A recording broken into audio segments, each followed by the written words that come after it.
Hi friends, और इस video में हम ये जानने की कोशिश करेंगे कि इमरजेंसी के टाइम पे हॉस्पिटल्स को कैसे आपको चूज़ करना है।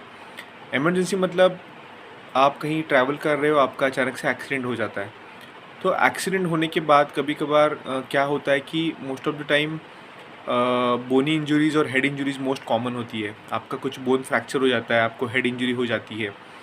आपके साथ अगर कोई ट्रैवल कर रहा है तो बेटर चॉइस है। अगर आपके साथ कोई ट्रैवल नहीं कर रहा है और आप ग्रुप में ट्रैवल कर रहे हो और आपकी किसी कलीग को अगर एक्सीडेंट में इंजरी होती है तो आपको क्या करना चाहिए। फर्स्ट आपको करना चाहिए कि पेशेंट की सिचुएशन क्या है वो आपको देखनी चाहिए। बहुत ज़्यादा इंजरी है कि बहुत कम इंजरी है, उसके लिए सबसे बेस्ट ऑप्शन है कि आपको गूगल पे जाके सर्च करना है कि नियरेस्ट ट्रॉमा सेंटर कहाँ पे है, क्योंकि ट्रॉमा सेंटर में ही यूजुअली एक्सीडेंट रिलेटेड केसेस को हैंडल किया जाता है। तो नियरेस्ट ट्रॉमा सेंटर आपके यहाँ पे कहाँ पे है अवेलेबल, वो आपको प्रेफर करना है।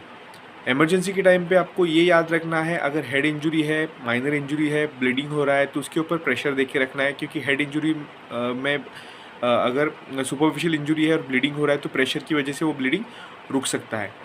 सेकेंड, अगर कोई इंजरी है, फ्रैक्चर है, लिम्ब इंजरी है, अपर लिम्ब इंजरी है, बोन फ्रैक्चर है, तो आपको उसको स्टेबलाइज़ करना है। स्टेबलाइज़ करना है मतलब एक ही, अगर आपके पास कुछ चीज़ें अवेलेबल है तो उसको, सपोज़ आपका हाथ फ्रैक्चर है तो हाथ, जितना हाथ की आप लेंथ है उस लेंथ का अगर आपके पास कोई सॉलिड मटेरियल है तो उसको आपको वो हाथ के अराउंड बांधना है कि जिसकी वजह से वो फ्रैक्चर है वो डिस्प्लेस ना हो, तो उसको आपको स्टेबलाइज़ करना है। बट इंजरी बहुत ही ज़्यादा बड़ी है तो आप कन्फ्यूजन में होंगे कि करें क्या। तो उस टाइम पे आपको करना है कि जल्दी से जल्दी नियरेस्ट ट्रॉमा सेंटर को आपको विज़िट करना है और वहाँ पे जाके ट्रीटमेंट चालू करना है। बट अगर आपके पास टाइम है तो टाइम होने के बाद आपको ये करना है कि जिस जगह पे सारी सुपर स्पेशलिटीज़ अवेलेबल है, ऐसी हॉस्पिटल को ही आपको प्रेफर करना है।